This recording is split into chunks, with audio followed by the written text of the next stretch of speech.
Assalamualaikum warahmatullahi wabarakatuh. Kami dari kelompok 4, bimbingan dan konseling UIN Sunan Gunung Jati Bandung. Di sini kami akan menjelaskan tentang jurnal yang telah kami kerjakan. Dan yang pertama yakni abstrak dan pendahuluan akan dikerjakan oleh Salwa Ajara. Lalu temuan akan dijelaskan oleh Rohendi dan metode serta kesimpulan akan dijelaskan oleh Puji Hastuti Riantina. Abstrak. Bimbingan dan konseling di sekolah merupakan bagian integral dan sistem pendidikan nasional. Dengan kata lain, pelayanan bimbingan dan konseling pada dasarnya membantu dan menyokong tercapainya tujuan pendidikan nasional, yaitu mewujudkan individu yang utuh, yang mampu memanfaatkan potensi yang dimiliki secara optimal untuk mengatasi permasalahan yang dihadapi. Dengan demikian, tercipta manusia Indonesia yang memiliki ketakwaan terhadap Tuhan, pengetahuan yang luas, dan perkembangan kepribadian yang optimal. Dapat dikatakan bahwa bimbingan karir merupakan suatu proses bantuan yang diberikan kepada individu melalui berbagai cara dan bentuk layanan agar ia mampu merencanakan karirnya dengan aman, sesuai dengan bakat, minat, dan kemampuan, pengetahuan, dan kepribadian, serta faktor-faktor yang mendukung kemajuan dirinya. Faktor-faktor yang mendukung perkembangan diri individu ini antara lain adalah status sosial dan ekonomi keluarga, layanan informasi, dan konseling karir. Pengertian bimbingan dan konseling yaitu serangkaian kegiatan berupa bantuan yang dilakukan oleh seorang ahli dalam konseling dengan cara tatap muka, baik secara individu atau beberapa orang dengan pengertian dan pengetahuan tambahan untuk mengatasi permasalahan yang dialami oleh konseling dengan cara terus-menerus dan sistematis.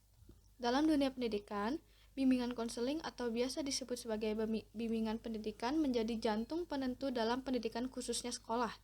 Melalui bimbingan siswa dapat mengetahui bagaimana cara mengefektifkan waktu untuk kegiatan proses belajar mengajar maupun kegiatan sosial. Ini dikarenakan 24 jam waktu sebagian dihabiskan di sekolah menjadi siswa dapat mengembangkan potensi minat serta bakat yang dimilikinya. Tidak menutupi kemungkinan apabila BK di sekolah menjadi motor penggerak pola pikir peserta didik agar senantiasa merajut impiannya menuju masa depan yang cerah. Tidak sedikit peran BK di sekolah-sekolah yang sangat kurang efektif dalam menangani kasus siswanya. BK seharusnya berada dalam baris pertama untuk menangani kasus siswa yang dimana juga BK seharusnya bisa menampung masalah-masalah setiap siswa. Dan kurangnya konselor dalam menangani siswa yang dimana 1:10, seharusnya BK bisa menyeimbangi dengan banyaknya jumlah siswa. Bahkan jumlah konselor atau guru BK di sekolah bukanlah merupakan lulusan dari jurusan BK. Hingga pada akhirnya BK tidak benar-benar bisa memfasilitasi masalah siswanya.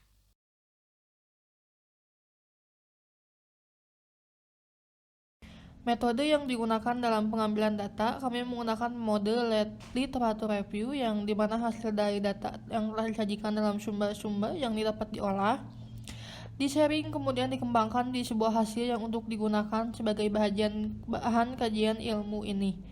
Dan dalam jurnal Manajemen Bimbingan dan Konseling di SMA N4 Yogyakarta, mereka mengambil bahan dengan melakukan pengambilan data dari bulan Februari sampai bulan April 2013 dengan subjek penelitian adalah semua guru, bimbingan, dan konseling, kepala sekolah, wakil kurikulum, wakil kesiswaan, guru mata pelajaran, wali kelas, siswa, dan orang tua siswa dengan menggunakan teknik observasi. Sedangkan pada jurnal Manajemen Bimbingan Konseling di SMA Negeri Jambi, jenis penelitian digunakan oleh penulis adalah penelitian kualitatif dengan nilai-nilai tertentu, yang dimana penelitian ini lebih memberikan tekanan makna berkaitan dengan penilaian, lebih menekankan proses daripada pengukuran, mendeskripsikan, menafsirkan, dan memberikan makna, dan tidak cukup dengan penjelasan belaka. Mereka memanfaatkan multi metode dalam penelitian ini.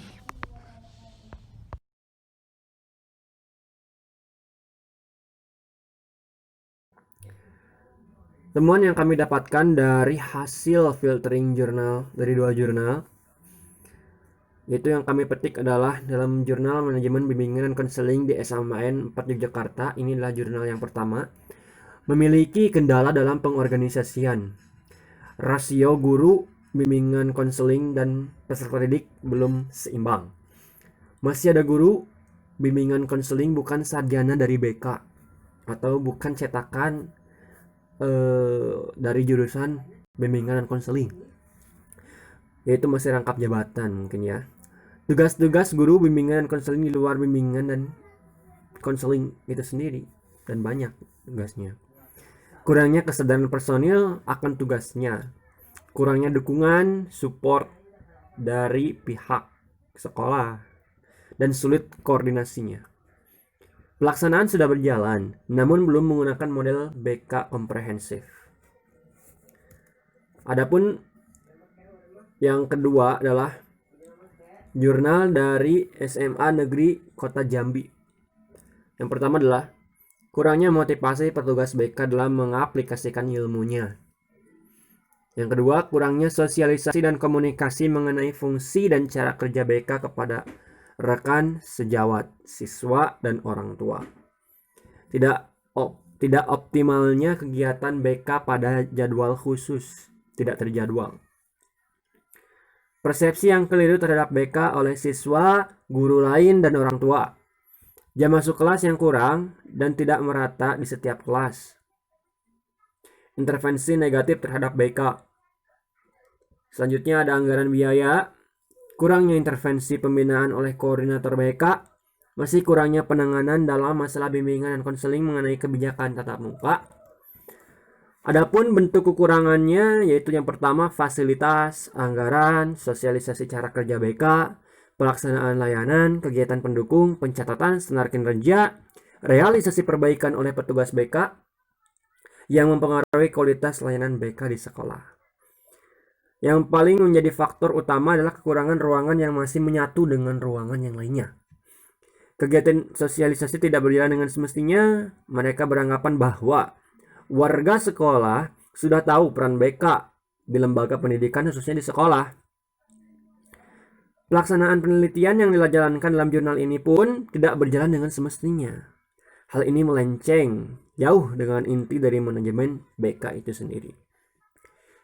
Keterbatasan waktu pelayanan pembimbingan yang limit atau yang kurang. Pelaksanaan yang kurang optimal, hasil dari bimbingan konseling siswa tidak diarsipkan atau tidak dicatat. Itulah hasil temuan yang kami temukan dalam 2 jurnal, yaitu yang pertama dari SMAN 4 Yogyakarta dan yang kedua adalah SMA Negeri di Kota Jambi. Terima kasih.